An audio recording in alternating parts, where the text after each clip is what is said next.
នេះរងបើកចិត្តទទួលយកការសុំចរចាជាមួយនឹងសហរដ្ឋអាមេរិកហើយមកដល់ម៉ោងនេះបងប្អូនហើយក្នុងនោះក៏មានព័ត៌មានថ្មីមួយទៀតដែរតាក់ទងជាមួយនឹងរឿងឈូងសមុទ្រហ័រមុខតាក់ទងជាមួយនឹងផ្លូវទឹកហ្នឹងណាតាក់ទងជាមួយនឹងការឆ្លងកាត់មកដល់ម៉ោងនេះសហរដ្ឋអាមេរិកហើយនិងអ៊ីស្រាអែលឆ្លងកាត់មិនកើតទេដោយសារតែកិច្ចព្រមព្រៀងអត់ទាន់បានចរចា 100% ក្នុងនោះឥឡូវនេះគឺបើកចិត្តឲ្យពីគេហៅថាមេដឹកនាំរបស់រ៉ង់ណាបើកចិត្តទទួលយកការចរចាពីសហរដ្ឋអាមេរិកហើយការផុសនេះគឺអំពីអ៊ីស្រាអែលគេបាននិយាយណាបាទអញ្ចឹងមានន័យថាឥឡូវនេះម៉ោងនេះកំពុងតែគេហៅថាមានតុកនៅកណ្ដាលមួយដាក់ឲ្យអ្នកទាំងពីរបើកកិច្ចចរចាដើម្បីសម្របសម្រួលតាក់ទងជាមួយនឹងចំនួនសង្គ្រាមនេះហើយរឿងតាក់ទងជាមួយនឹង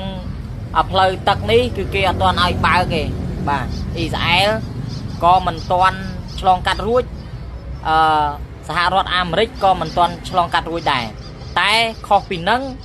អ្នកដែលឆ្លងកាត់នោះគឺមានកងត្រាត្រឹមត្រូវអ្នកដែលចង់ឆ្លងកាត់គឺត្រូវចំណាយ2លាន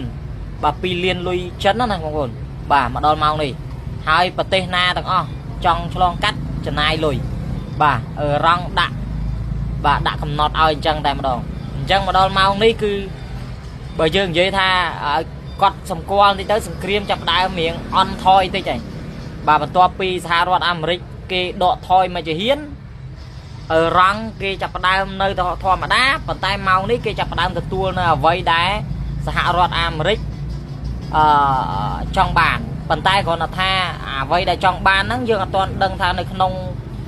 គោលដៅរបស់កិច្ចព្រមព្រៀងរបស់អាមេរិកហ្នឹងចង់បាន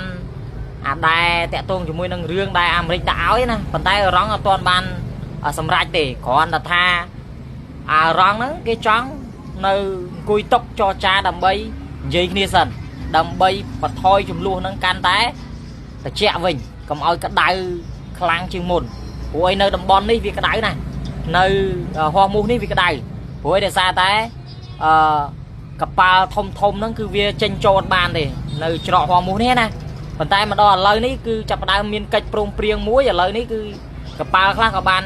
ចេញចូលដែរដោយសារតែមានការបង់លុយអីចឹងណាហើយមួយវិញទៀតប្រធានាធិបតីសហរដ្ឋអាមេរិកហ្នឹងក៏គេអត់ធ្វើទុកបុកម្នេញទេគ្រាន់តែចាំតាមដានមើល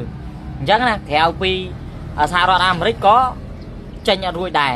ក្រៅពីហ្នឹងមានកប៉ាល់ផ្សេងបរទេសផ្សេងហ្នឹងអាចចរចាបានតម្លៃអីចឹងទៅបានប៉ុន្តែនៅក្នុងតម្លៃនោះគឺអាមេរិកនិងអ៊ីស្រាអែលគឺចរចាបានទេព្រោះដោយសារតែមានបញ្ហានេះសង្គ្រាមហ្នឹងអញ្ចឹងមកដល់ឥឡូវនេះខ្ញុំចង់និយាយថារងទទួលយកអ្វីដែលដាក់តុកកណ្ដាលសម្រាប់អាមេរិកហើយ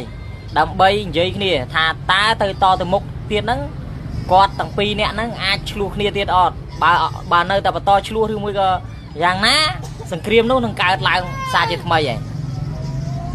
អញ្ចឹងសម្រាប់អ្នកទាំងពីរសហរដ្ឋអាមេរិកហើយនឹងរងបើអត់មានការព្រមព្រៀងណាមួយអង្គុយតុកទល់មុខគ្នាទេខ្ញុំជឿជាក់ថាសង្គ្រាមនេះនឹងកើតម្ដងទៀតបើដូណាល់ត្រាំមានកំហឹងទៅលើអ្វីមួយឬថាអត់ចង់ចាញ់ទេនៅតែព្យាយាមបាញ់នៅតែព្យាយាមដាក់សម្ពាធទៅលើរងហើយធ្វើអ្វីដែលខ្លួនថា48ម៉ោងគឺគាត់ថាបាញ់គឺគាត់បាញ់ហើយសង្គ្រាមនោះចាប់ដើមរិចរៀលដាលធំទៅប៉ុន្តែបើអត់ទេខ្ញុំជឿជាក់ថាអាចនឹងនិយាយគ្នាបានហើយសង្គ្រាមហ្នឹងនឹងអន់ថយហើយប៉ុន្តែបើអត់ទេកម្ដៅក្ដៅដូចគ្នាខ្ញុំជឿជាក់ថាពីរអ្នកនេះធ្វើឲ្យពិភពលោកដឹងតែបបាយបាទគឺកលាត់ចាក់បងប្អូនជាពិសេសរឿងប្រេងតែម្ដងបាទសូម្បីតែសេដ្ឋកិច្ចតាក់ទងជាមួយនឹងអ៊ុយរ៉ង់អីគឺระดับដដួសអស់ហើយបាទអញ្ចឹងមកដល់ម៉ោងនេះឥឡូវនេះកំពុងតែប្រឈមមុខដាក់គ្នារឿងដាក់តុកកិច្ចចរចាគឺព្រមព្រៀងហើយប៉ុន្តែព្រមព្រៀងហ្នឹងព្រមព្រៀងនិយាយគ្នាប៉ុន្តែមិនទាន់បានតថ្លៃគ្នាថាដាក់អ្វីនៅឡើយទេយល់ព្រមនៅសំណើរបស់កិច្ចព្រមព្រៀងរបស់សហរដ្ឋអាមេរិកដែលដាក់ឲ្យឬមួយក៏យ៉ាងណាយើងអត់ទាន់ដឹងហើយគ្រាន់តែថារងគេយល់ព្រមទៅអង្គុយនិយាយគ្នាហើយបាទតាមដានទាំងអស់គ្នា